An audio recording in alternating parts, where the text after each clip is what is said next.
Pasco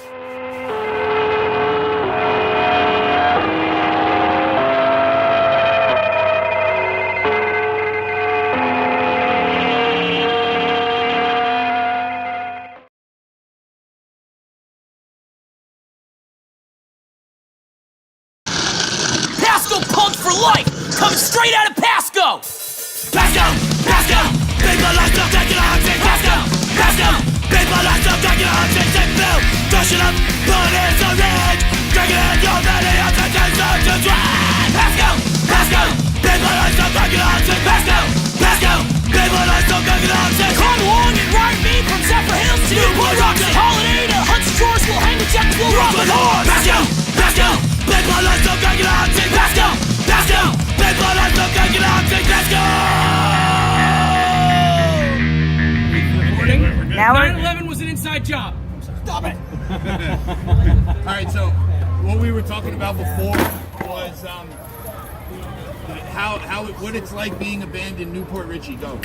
All right, what it's like being in a band in Newport Richie. Yeah, anything you can think of, yeah. From the beginning, like I said, from starting to the beginning to finding fucking people to come to your shows, places to play. Finding the people to come to our shows is not hard as long as we promote it. We go out and we flyer, and our following is a solid following that come out and they support. We were hardcore, so all the Pasco punks out there love the motherfuckers. You know, we were blessed because we had like first show we had like 10 people, but those 10 people each brought like 5 people to the next show.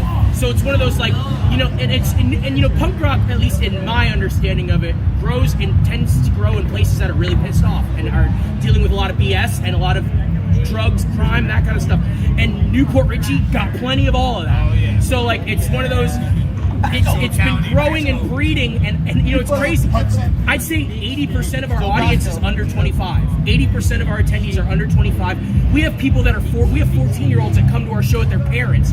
You know, you mentioned places before, so just in case we didn't get it, what are places you guys play? The Verona, the Verona is the only place to play there now. Right now. Where is that? It's at Trouble Creek and US 19 in the plaza where Old Bourbon Street was, next to the racetrack. Evander City, shout out. Evander City, shout out. Burning for Verona. Respect. All right, cool.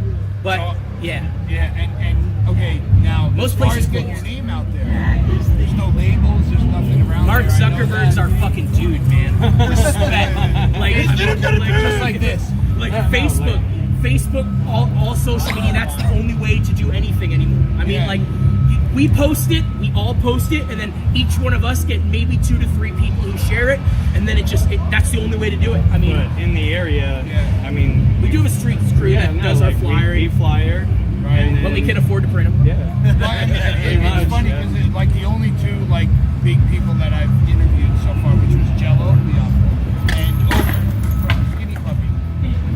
They don't even listen for new music anymore on the internet. It's crazy. So how do you guys like? I mean, obviously you're playing with a band like DRI. Do you get to like give them CDs and say, hey, you know, this is out or nothing like We that? give every band we play with a CD, every single national act. We played with Coffin Cats a few weeks ago. US They loved us. Bombs. They wanted to fucking swap T-shirts and CDs, so we did that and everything. And, US Bombs, we hung out with Dwayne Peters for like an hour and a half. He took our CD, he hung out, they took our shirts and stuff. I mean, there's some cool guys out there. DRI's pretty cool. Like, they're in there hanging out with the people. A lot of times that doesn't happen. A lot of times they ask you if you're a drug dealer. What are you that's a big one. Oh, you're from Pasco. You got some drugs? Being from Newport Richie, like it's like I would think they would ask about, you know, like, are there fucking new bands around? To be real, to be 100% honest about music venues and promotions, to be real, the bands are doing all the work these days. Yeah. Like, promotion companies, the last like 3 promoters that we worked with that were promoters, they pocketed the money before the second band even played, and they left. So like it's literally when we're doing shows in Newport Richie, Drake and Scott do an excellent job putting the event page together, promoting it, getting the bands booked. I mean, I gotta give these dudes ups for that. Like, we do a fest every year in Newport Richie called Pickle Fest. It started as a 1-day, 1-night thing, and then it turned into an all-day night fest. And this last year was a 2-day fest. And we had, I mean, the Verona was packed. There was pickles flying from the rafters. I mean, it was, and you know, we did this. This was all done by them. Look, it's kind of a big Big Dill. I hate to put you in a pickle, but you gotta go. And they're good with puns too. It is kosher. It is kosher. Yeah, like it's, any more? Yeah, no, like that's It's DIY, man. It's literally yeah, no, like DIY. it's literally DIY. Like to get these shows, started coming to shows here, and then we became friends with one of the sound men here, and he was like, "Hey, man, let me put you on this show." And it was a show on a weekday, and there was nobody here, but that was kind of like the one they were like they wanted to see if we could do anything. And then because every time we come and play this place with a national act, we get as many people that are our fan base to come here. As many people that are, and that's why we keep getting. Yeah, I saw that. Yeah, A lot of bands like to sit back and say, "Oh, the venue shares it. Oh, the promoter shares it." Like, to be real, they share their pages. They share their event page on their page. Brass Pub is outstanding. Yeah, no, But there's a lot of venues who don't. They just assume the bands are doing it. Shit, I've been coming to the. I'm 40 something. I've been coming to the Brass Pub since I was in my early 20s. Yeah, this is a historical. It may not be the same building, but the concept's the same. You know. Yeah. But I mean, they're a staple. If you're a band, you have to play the Brass Pub, like in Tampa. If you're a band. Oh, when we were kids, like to hear when I was like 15, 16, to hear an older musician say they just played the Pub was like a whoa, you know, like whoa. Yeah, State Theater, yeah, whoa. And it's like if it's a local band and you hear that they played there, it's like you're like, oh wow, they actually fucking made it, you know? Yeah, well, dude, it's a real making it. It's a real shame. What's a real shame with a lot of national punk bands is they don't even look at the local punk acts to pick their shows from. They don't even look. A lot of them don't even book them. Like, I don't believe that there's any on that Leftover Crack on this. I mean, I don't know if I can say their name without blowing. No, there's Florida acts on there. Not from Tampa Bay. No.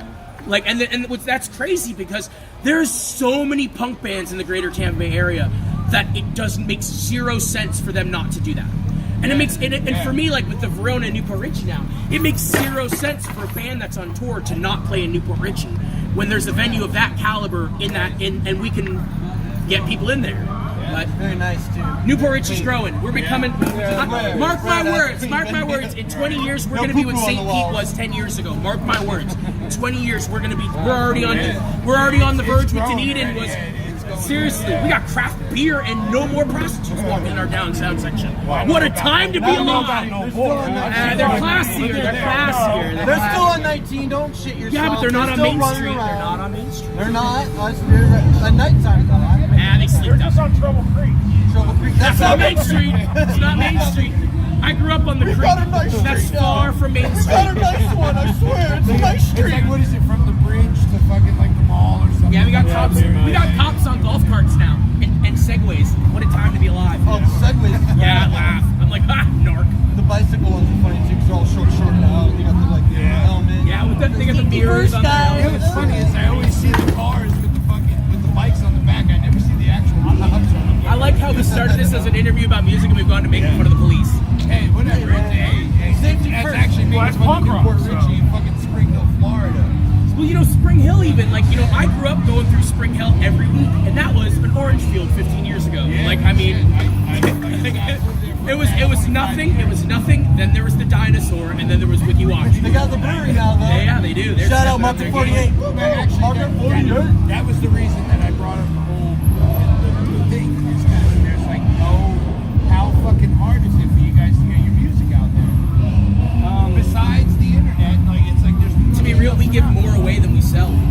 Put it on Spotify and hear the shit out of it, you know? and like with Tampa Bay being like the death metal capital, you guys are like a punk band, so it's like and Morrisound isn't even around anymore. And if you were a death metal band, you would want to go to Morrisound, right?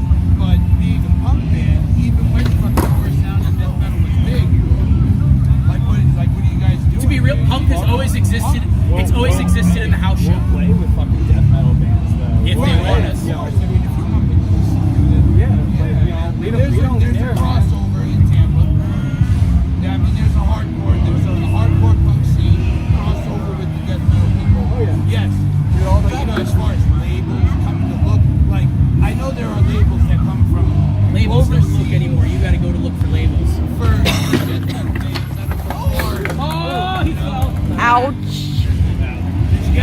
label. No. Honestly, at this point, we're not really worried about it. You know, we've done everything ourselves up to this point. We've been a band for 6 years. And, I know that if you I'm playing Atlanta, there's going to be at least 150 people in Atlanta watching. But everything that we've done and have accomplished, the goals that we've set, we've done ourselves without anybody else. We surpassed our goals 3 years ago. Like we were like, Where do you guys record? Do you have We Master record at Sound. Master Sound Tampa. Preston, the sound guy, hears that he's. We Yeah. recorded our first CD. Arthur McMartin or whatever. Yeah, we recorded our first CD in a storage unit recording shed with him like 4 years ago when he first moved back to the area. It was like, I'm recording, I need a guinea pig. We were like, we'll be it. And it's been awesome. He's just progressed. His quality's gotten better and better and better. Yeah, well, you know what's funny is like, I mean, I'm an engineer as well. I've done recording a lot, and it's almost the same way. Like being an engineer, freelance, and being a band is almost the same thing. It's like you got to be in the scene, you got to know people, you have to be able to do shit. Or else you ain't working. Yeah, and like I know there's nothing going on in really Newport Richie, so you have to come down here, right? Like I said, man, now I know there's clear track studios. Well, there are guys in Newport Richie, but it's not as like when we wanted to do a CD, we wanted to do a quality. We wanted to have a quality production where I could send it to a label or anybody and say, have a listen. Well, you know, that's what the labels are looking for these days. Yeah. They're looking for people who already have their shit together. They already spent the money on their recording and their album. But they just want to distribute. But do you know how many bands? I'd rather do it myself because I've met a lot of bands that are on. When it comes to a distribution, Well, that's helpful. That would be different. But like when it comes to touring, I know bands that are on labels that are touring, and those labels don't help them with anything. Like they don't even get like, to be honest, you know, I talk with a lot of old time because I've played in cover bands and I've played with a lot of guys who are in their 50s and 60s and have been playing as a musician for 30, 40 years. And every one of them says, well, no matter where I played, I made at least $100 a night. And I'm like, in the 70s, we're lucky. Like if I make $20, I'm happy as a pig in mud. Like I'm like, I can buy McDonald's and gasoline tonight. Well, as a band these days, it's like you have to, even if you're a fucking national act, you have to live off of your performance. It's like, you know, with the way the internet is now, people can download new shit without paying for it, which I know a lot of people try to stop. We're kind of But at about the same it. time, it's like, you know, well, yeah, because We were on the because radio in Mexico because of that. Yeah, but that's because you guys are like about like performing and making your money from the shows. That's what I'm saying. Like it's Not like money. you know. We don't make money. Make some money on merch someday. Like Eventually. Well, I It's mean, not like even about that. we do make some money on merch, but like that just goes right back into merch. Yeah. Right. So, I'm here to have a us good playing time. Shows, We're not doing it for money, obviously. I'm here because I got a 2-year-old at home and a Most Cuban of wife us, who yeah. yells at me a lot. So that's what I'm here. Most of us have Sorry if you kids. watch this, babe. Most of us have kids, you know. Right. Me and him have known each other since we were We were this tall. fit- so- six- So you grade. guys work, yeah, and Yeah. you do this on the side, but Yeah. wouldn't you love to like? Punk rock is a full time. I mean, I know. Let me put it like listen, this. I know about the selling out shit. And all that. You don't wanna No. do that, If of they course. offered me But, you $2 know, million and said you have to dress like Billy Toller from Green Day, I'd be like, absolutely. Like, sign me up. Like, I will wear Billy Joe, whatever. I don't like Green Day. They suck. I don't care. No, I did. I was thinking of another guy. You know, like I hear a lot of fucking people always say like, oh, selling out. It's like, but you get into this because you want to be able to. You don't have to sell your soul, but you want to fucking make a living doing it. You don't want to have to like. The casualties barely make a living touring. Like, furniture. it's unfortunate, but people, until you start buying bands merch and supporting them, everybody, there's not going to be anymore. Because we've toured now across this country and we've played with a lot of national acts. And every single one of them is barely getting by. I mean, Bad Religion has to tour 265 days a year. Like, I'm married. My wife ain't letting me go on the road 265 days a year to make a living. Because they're not living the luxurious millionaire lifestyles that the predecessors of rock and roll have. Like, it doesn't exist. You know what's sad about that is like they're legends. Same thing with like DRI. I mean, they're fucking legends. They're playing the brass punk. Look at DRI the pulled fucking- up in that pickup truck right there. DRI pulled up in a pickup truck. And Like, we love seriously. DRI. We've been listening to them for how many years? Musicians Fuck, don't man, make I've what been they listening need to for make. They 25 don't. years now. You know, but they got to do this, and it's sad. Support. Like, when I saw even the national acts, not just the they local should be acts. making money off of their music, like in reality, not Hey, off of Vincent. having to tour. That's like in the Joey. 60s. Yes, exactly. Actually, Joey Image from he played drums for Misfits. He I've just been came talking around. to him a lot. The poor guy.